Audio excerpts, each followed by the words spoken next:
Hello everyone. మనం రెగ్యులర్గా మాట్లాడే కొన్ని క్వశ్చన్స్ని అలాగే కొన్ని సెంటెన్సెస్ని ఇంగ్లీష్లో ఎలా చెప్పాలి, ఎలా అడగాలో ఈరోజు మనం నేర్చుకుందాం.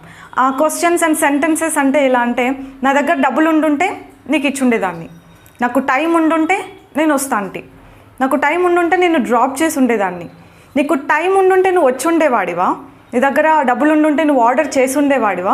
ఇలాంటి కొన్ని క్వశ్చన్స్, కొన్ని సెంటెన్సెస్ని ఇంగ్లీష్లో కరెక్ట్గా ఎలా అడగాలి, ఎలా చెప్పాలో నేర్చుకుందాం. నాకు వర్క్ ఏదైనా ఉండుంటే నేను వెళ్ళుండేదాన్ని అనాలనుకోండి, ఎలా అంటాం? If I had work I would have gone అంటామా? Yeah, most of that people అట్లనే చెప్తూ ఉంటారు. కాకపోతే ఒకసారి సెంటెన్స్ స్ట్రక్చర్ చూడండి. If I had work I would have gone. యాక్చువల్గా సెంటెన్స్ స్ట్రక్చర్ ఎలా ఉండాలి? ఇఫ్ ఉన్న సెంటెన్స్లో, ఇఫ్ ఉన్న కండిషన్లో హ్యాడ్ ప్లస్ V3, నెక్స్ట్ ఉన్న సెంటెన్స్లో వుడ్ హ్యావ్ ప్లస్ V3 కదా. ఈ సింపుల్ రూల్ అండ్ లాజిక్ మనకు తెలుసు. సో అది అప్లై చేస్తే ఓకే, హ్యాడ్ ఉంది, మరి V3 ఏది కదా. సో ఎలా చెప్పాలి ఈ టైప్ ఆఫ్ సెంటెన్స్ని అంటే, if I had any work I would have gone అని చెప్పాలి. హ్యాడ్ ప్లస్ హ్యాడ్ వస్తుందన్నమాట. ఎందుకంటే ఐ హ్యావ్ వర్క్ అంటాం కదా, హ్యావ్ వర్క్ అంటాం. ఆ హ్యావ్కి V3 ఏంటి? హ్యాడే. అందుకనేసి యూజ్ చేయాలన్నమాట. If I had any work I would have gone. అర్థమైందా లాజిక్? ఇంకొక ఎగ్జాంపుల్ చూడండి. If I had money I would have given you. అంటే ఏంటి? నా దగ్గర డబ్బులు ఉండుంటే నీకు ఇచ్చుండేదాన్ని. అంటే ఇక్కడ ఒక హ్యాడ్ ఏమో హెల్పింగ్ వర్బ్ హ్యాడ్, ఇంకొక హ్యాడ్ మెయిన్ వర్బ్. మెయిన్ వర్బ్కి మనం V3 ఫామ్ యాడ్ చేయాల్సిందే కదా, ఆ హ్యాడ్ అనమాట. Okay, have money, I have money అంటాం. ఆ హ్యావ్కి V3 ఫామ్ ఆ హ్యాడ్ అనమాట. ఓకేనా? ఒకటేమో హెల్పింగ్ వర్బ్, ఇంకొకటేమో మెయిన్ వర్బ్. ఓకేనా? ఖచ్చితంగా according to the sentence structure మనం అది యూజ్ చేయాల్సిందే. ఓకేనా? If I had money I would have given you. If I had any work I would have gone. Work ఉండుంటే వెళ్ళుండేదాన్ని, డబ్బులు ఉండుంటే ఇచ్చుండేదాన్ని, నా దగ్గర బైక్ ఉండుంటే నిన్ను డ్రాప్ చేసి ఉండేదాన్ని. If I had bike I would have dropped you. Okay, if I had a bike I would have dropped you. ఇప్పుడు ఇలాంటి వాటిని క్వశ్చన్స్ అడగాలంటే ఎలా అడుగుతారు? నీ దగ్గర డబ్బులు ఉండుంటే నువ్వు ఇచ్చుండేవాడివా, లేదంటే ఇచ్చుండేదానివా, ఇచ్చుండే వాళ్ళ, ఇలాంటివి ఎలా అడుగుతాం? వుడ్ ఫస్ట్ పెడతాం అంతే. Would you have given me money if you had. కొంచెం కాంప్లికేటెడే, కానీ అర్థం చేసుకుంటే వచ్చేస్తుంది, ఈజీనే. నీకు టైం ఉండింటే వస్తాంటివే నువ్వు అని అడగాలనుకోండి. If you had time would you have come. దీన్ని ఇలా కూడా చెప్పొచ్చు, ఆ సెంటెన్స్ని ట్విస్ట్ కూడా చేయొచ్చు అనమాట. ఎలాగా?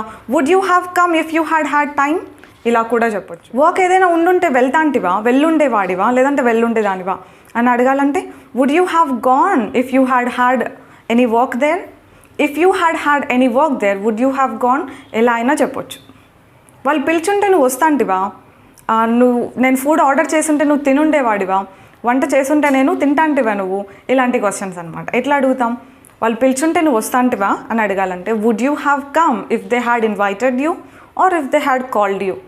If they had called you would you have come. ఇలా కూడా చెప్పొచ్చు. సో నేను వంట చేసుంటే నువ్వు తింటాంటివా, తినుండేవాడివా, తినుండేదానివా అని అడగాలంటే would you have eaten if I had cooked. Would you have eaten if I had cooked. If I had cooked would you have eaten. ఇలా కూడా చెప్పొచ్చు. నీకు జాబ్ వచ్చుంటే నువ్వు పార్టీ ఇచ్చుండేదానివా, నీకు ముందే తెలుసుంటే నువ్వు ఆ పార్టీకి అటెండ్ అయ్యి ఉండేదానివా. ఎలా అంటాం? అది పార్టీనే కాదు, దేనికైనా సరే నీకు ముందుగానే తెలుసుంటే నువ్వు అటెండ్ అయ్యి ఉండేదానివా అనాలంటే if you had known would you have attended the party. If you had known it before would you have attended. అంటే నీకు ముందుగా తెలుసుంటే నువ్వు అటెండ్ అయ్యి ఉండేదానివా. Would you have given a party if you had got a job. If you had got a job would you have given a party. అలాగనమాట. అతను అడిగుంటే నువ్వు డబ్బులు ఇచ్చుండేవాడివా. Would you have given money if he had asked you. If he had asked you would you have given. నా దగ్గర డబ్బులు ఉండుంటే నేను ఆ ప్రోడక్ట్ని ఆర్డర్ చేసి ఉండేదాన్ని. If I had money I would have ordered the product. నీ దగ్గర డబ్బులు ఉండుంటే ఆర్డర్ చేసి ఉండేదానివా. ఇదే క్వశ్చన్ ఏమవుతుంది? జస్ట్ వుడ్ యూ హ్యావ్ అని అంటాం అంతే. Would you have ordered if you had money అని. I would have completed the work if I had time. నా దగ్గర టైం ఉండుంటే, నాకు టైం ఉండుంటే నేను ఆ వర్క్ కంప్లీట్ చేసి ఉండేదాన్ని. దీన్నే క్వశ్చన్ అడగాలి. Would you have completed the work if you had time. మనం వీటికి WH వర్డ్స్ కూడా యాడ్ చేసి క్వశ్చన్స్ అడగొచ్చు, తెలుసా అండి? అంటే అలాంటి క్వశ్చన్స్ ఎలా వస్తాయంటే, నువ్వేం చేసి ఉండేదానివి నేను నిన్ను పిక్ చేసుకోవడానికి రాకపోయి ఉంటే, అంటామా, అడుగుతామా ఇట్లాంటి క్వశ్చన్స్? ఆబ్వియస్లీ అడుగుతాం. ఇంగ్లీష్లో ఇట్లాంటి క్వశ్చన్స్ అడగాల్సి వస్తే ఏదో ఒకటి అడిగేస్తూ ఉంటాం తప్ప కరెక్ట్గా ఇది అని తెలియకపోయి ఉండొచ్చు. సో ఎలా అడగాలి అంటే, సో ద క్వశ్చన్ ఇస్, నేను రాకపోయి ఉండుంటే నువ్వు ఏం చేసి ఉండేదానివి? నేను పిక్ చేసుకోవడానికి రాకపోయి ఉండుంటే నువ్వు ఏం చేసి ఉండేదానివి? What would you have done if I hadn't come to pick you up? What would you have done if I hadn't come to pick you up? Okay, ఇలాగ అడుగుతాం అనమాట. జాబ్ వచ్చింటుంటే నువ్వు ఎక్కడికి వెళ్ళి ఉండేవాడివి? Where would you have gone if you had got the job? If you had got the job, where would you have gone? ఇప్పుడు రాకపోయి ఉండుంటే ఇంకెప్పుడు వచ్చి ఉండేవాడివి? If you hadn't come now, when would you have come? When would you have come if you hadn't come now? అంటే ఇప్పుడు రాకపోయి ఉంటే ఇంకెప్పుడు వస్తాంటివి, ఎప్పుడు ఇచ్చిండేవాడివి అని. నేను నిన్ను డ్రాప్ చేయకపోయి ఉంటే నువ్వు ఎలా వెళ్ళుండేదానివి? How would you have gone if I hadn't dropped you? If I hadn't dropped you, how would you have gone? నేను వంట చేయకపోయి ఉంటే నువ్వు ఏం తినుండేదానివి? What would you have eaten if I hadn't cooked? Okay, అదే మనం ప్రనౌన్స్ చేంజ్ చేస్తూ కూడా మాట్లాడవచ్చు. ఆమె వంట చేయకపోయింటే మనం ఏం తినుండే వాళ్ళం? What would we have eaten if she hadn't cooked? ఇలాగా. సో ఇంతేనండి, జస్ట్ మనం వర్బ్స్ చేంజ్ చేస్తూ, ప్రనౌన్స్ చేంజ్ చేస్తూ ప్రాక్టీస్ చేస్తే ఇంత కాంప్లికేటెడ్ క్వశ్చన్స్ అయినా కూడా ఈజీగా అడిగేసేయచ్చు అనమాట.